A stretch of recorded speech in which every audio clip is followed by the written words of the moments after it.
E aí galera, tudo bem? Eu sou o professor Roberto Cavalcante do canal Atacando a Matemática, onde você aprende matemática de uma maneira bem tranquila e direta ao ponto. A aula de hoje é sobre uma ideia intuitiva de funções. E se você gostar, não se esqueça de se inscrever aqui embaixo no meu canal, pois toda semana eu posto um novo vídeo. Porque eu tô aqui para te ajudar. Bora lá comigo!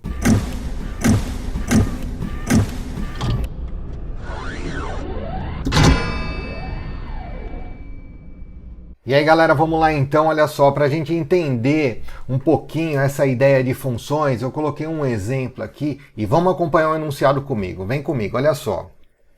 Ao abastecer um veículo no posto de combustíveis, o valor a ser pago depende da quantidade de litros colocados no tanque. Vamos supor que o litro de combustível tem um valor de R$5. Eu vou até destacar os R$5 aqui. Bom, gente, olha só. Esse daqui é um típico exemplo do nosso cotidiano, onde eu vou abastecer um veículo qualquer num posto de combustível e depois que eu abasteço é gerado o pagamento, né?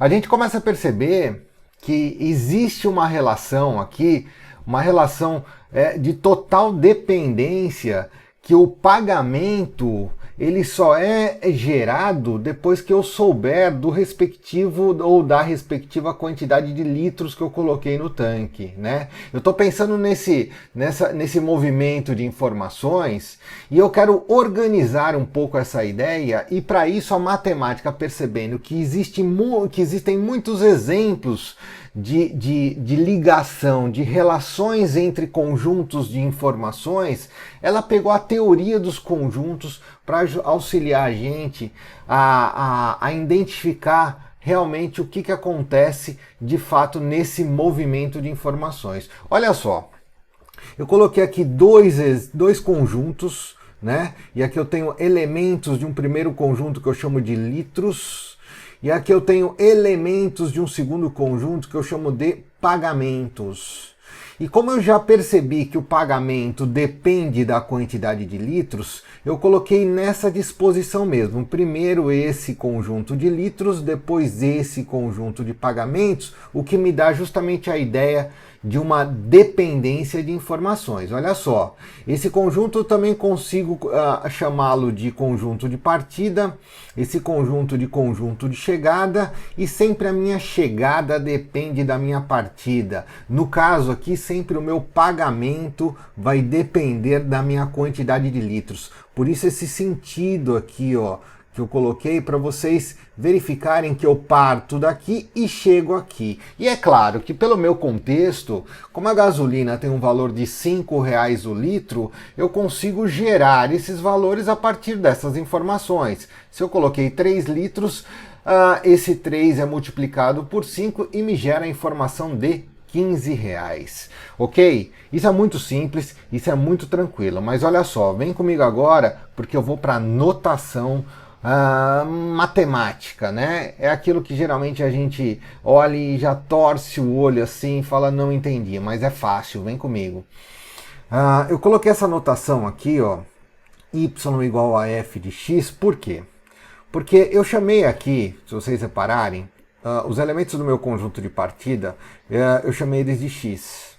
Os elementos do meu conjunto de chegada, eu chamei eles de y. E aí eu coloquei essa definição aqui, ó, né? Eu falei que y é igual a f de x.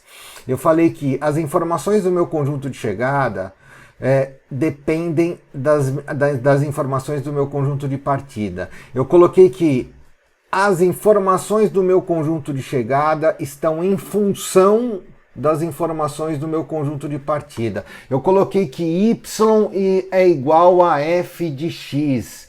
Na hora que eu coloco isso, eu olho para essa expressão e suponho esse movimento de informações. Olha que bonito isso. Na hora que eu olho essa expressão, eu sei que já está acontecendo um movimento aqui, né? E esse movimento é o y que está em função de x. Vamos aprofundar um pouquinho mais essa história? Vem comigo, olha só. É claro que quando eu chego nessa página, a gente vai se aprofundar um pouquinho mais desse movimento que acontece aí. Olha só, no mesmo contexto, Na hora que eu parto do 2, por exemplo, e chego no 10, um exemplo, né? Eu partir do 2 e cheguei no 10, me surgiu uma nova notação, que é o meu par ordenado, né? O meu par ordenado, esse elemento é o conjunto, é o elemento de partida, esse elemento é o elemento de chegada numa função, né? Eu parti de 2 e cheguei no 10, e para reunir essas informações, eu posso reunir essas informações representadas num par ordenado. Professor, isso tem a ver com os pontos do meu plano cartesiano? Tem a ver sim, mas isso a gente não vai ver agora não. A gente vai ver numa próxima aula, quando a gente vai falar sobre gráficos, ok? Vambora, vamos lá. Então, olha só. E aí, a gente começa a concluir assim, ó. Na hora que eu tenho dois conjuntos, eu parto de uma informação aqui, gero uma informação aqui, a primeira pergunta que me vem é assim: como é que eu fiz essa transformação? Né? Como é que eu saí do 2 e cheguei no 10? Aí a resposta é assim: cara, eu tenho um contexto, né?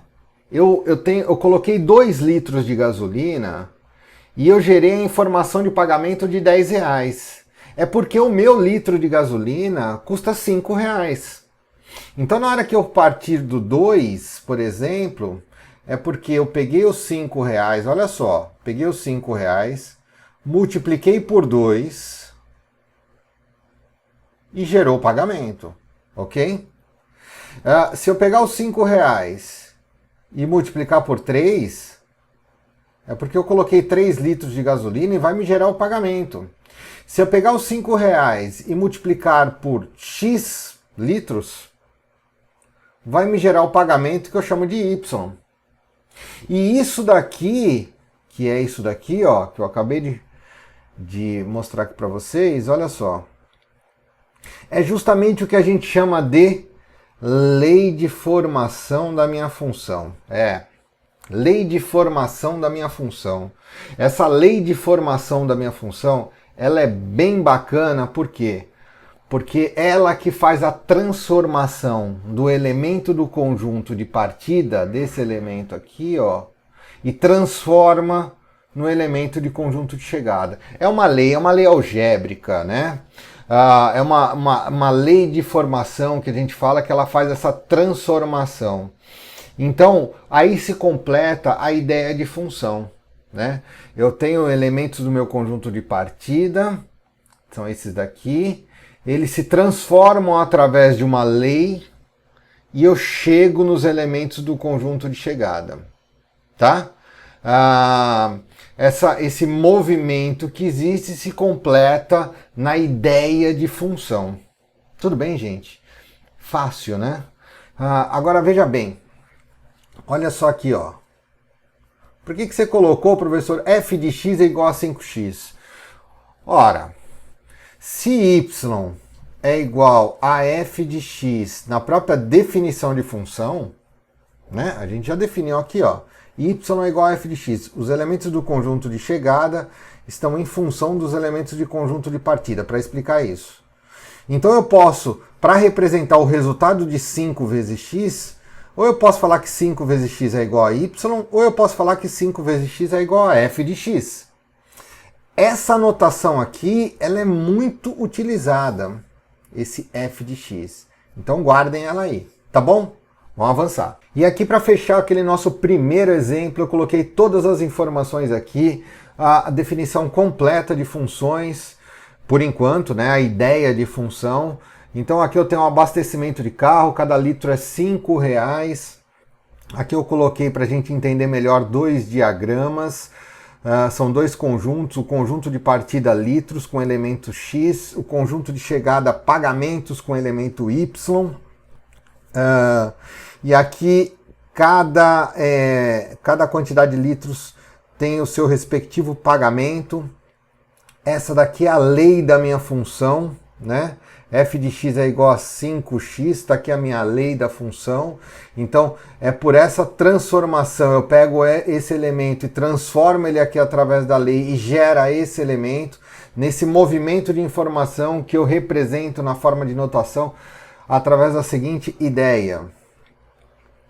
Existe uma função f que sai do conjunto A e vai até o conjunto B, onde y, o elemento do conjunto de chegada, é igual a 5 vezes o elemento do conjunto de partida. Ou eu posso falar que existe uma função que sai do conjunto A e vai até o conjunto B, onde f de x é igual a 5x. Tudo bem, gente? Essa é a notação que a gente precisa entender, porque às vezes só está escrito isso, mas você precisa entender tudo isso daqui para traduzir na sua cabeça e fazer sentido. É isso que importa. Vamos avançar. E aqui, gente, a gente chega no exemplo 2, um exemplo para finalizar nossa aula de hoje. Ele fala o seguinte: um vendedor de uma loja de roupas recebe por mês um salário composto da seguinte maneira: R$1.000 de valor fixo mais R$5 por peça vendida. Eu vou colocar aqui, ó. Tá aqui, ó. Legal. R$1.000 de valor fixo mais R$5 por peça vendida. Sabe-se que o valor do salário depende da quantidade de peças vendidas. Pensando nisso, qual é a lei de formação dessa função e calcule o f de 70. Aí, professor, já complicou, já. Complicou nada. Porque se a gente seguir a definição de função, isso não é complicado. Veja bem, eu começo refletindo um pouco sobre o enunciado. Aqui eu estou falando sobre o salário de um vendedor, onde ele vende roupas, peças de roupas, tá? E esse salário depende da quantidade de peças vendidas. Eu coloquei alguns exemplos aqui, que a gente vai refletir um pouquinho para ver como é que funcionam esses exemplos. Então eu coloquei dois conjuntos, um conjunto de partida, que é a quantidade de peças vendidas, e um conjunto de chegada, que é o que depende, né? Que é o conjunto de salário. Elementos do meu conjunto de partida eu chamo de x, elementos do meu conjunto de chegada eu chamo de y, e aqui eu tenho certeza, pela ideia do conjunto salário estar nessa posição, que o salário depende da quantidade de peças, porque eu sempre parto daqui e chego aqui. Perfeito. Primeiro par ordenado, aqui olha só, o 0 e 1.000. Se eu não vender nada, eu tenho R$1.000 de salário. Ele não ganha nada por peça vendida, e assim, né? Essa loja funciona dessa maneira, é R$5 por peça vendida e um valor fixo de R$1.000. Então, se o cara não vender nada, ele tem R$1.000 de valor fixo de salário, né? A partir do momento que ele vende, por exemplo, 10 peças, então como é que vai funcionar isso? E olha, eu estou fazendo esses diagramas só para refletir um pouco sobre a ideia, né? Então, se ele vender 10 peças, ele tem, são 10 peças, cada uma é R$5, né? Vou colocar aqui, ó, 5 vezes 10, vou colocar até entre parênteses aqui, e ainda tem o salário fixo, olha só. Então, esse cara vai ter um salário de R$1.050, ok? Se ele vender 50 peças, vai ser 5 vezes 50, mais 1.000. Então o salário dele vai para R$1.250, ok? Simples, né? Agora numa terceira eu já vou generalizar, olha só. Se ele vender X peças, eu coloco o X aqui. Eu somo com R$1.000 e isso vai gerar o salário dele. E o salário eu chamo de Y, ok? Então, a lei de formação, ela acabou de nascer. Ela acabou de nascer aqui. Então, veja bem, olha só. Eu vou colocar o meu primeiro item, né? Qual que é a lei de formação dessa função? Então, eu vou colocar toda a notação que a gente já discutiu. Olha só, existe uma função que parte do conjunto A e vai até o meu conjunto B, aonde a informação de chegada, que é o chamado f de x, é igual a 5 vezes a informação de partida mais 1.000. Pô, legal, ótimo, né? É isso mesmo. Se eu pegar a quantidade de peças vendidas, multiplicar por 5, porque cada uma eu ganho R$5 com cada uma, né? E somar com 1.000 de valor fixo, gerou salário, né? E aí, eu vou responder a próxima pergunta agora. Veja bem, olha só. quem é o F70? Né? Na verdade, ele fala assim, quando ele pergunta quem é o F70, ele está perguntando assim, se eu vender 70 peças, qual que é o salário? É isso que ele pergunta. Se eu vender 70 peças, qual que é o salário? Não sei, não tenho a mínima ideia. Mas como eu tenho a lei de formação, essa lei aqui, ó, olha só. Como eu tenho essa lei, ficou fácil agora. Por que ficou fácil?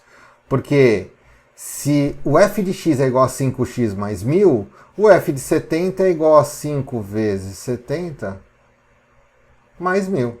Está aqui.